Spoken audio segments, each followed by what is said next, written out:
Hey y'all, went to Five Guys today,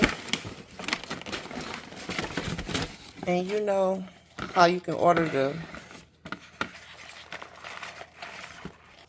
grilled cheeseburgers with the patty added? Well, now they're called patty melts.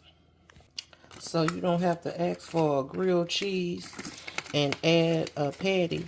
You can just ask for a patty melt, and bam, you got you one. You want a bite? Take a bite. So these are called patty melts now, not grilled cheeseburgers. They're on the menu as patty melt.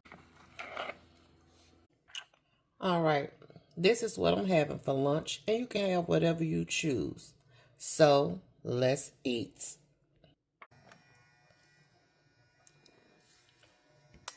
And since they forgot my lemonade, I'm going to wash it down with this clearly Canadian country raspberry.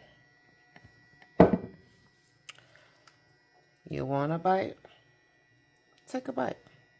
These are Cajun fries.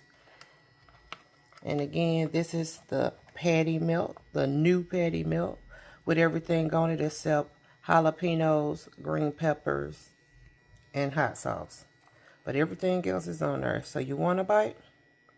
Take a bite. All right. You got to go get your own, because this is mine. Bye.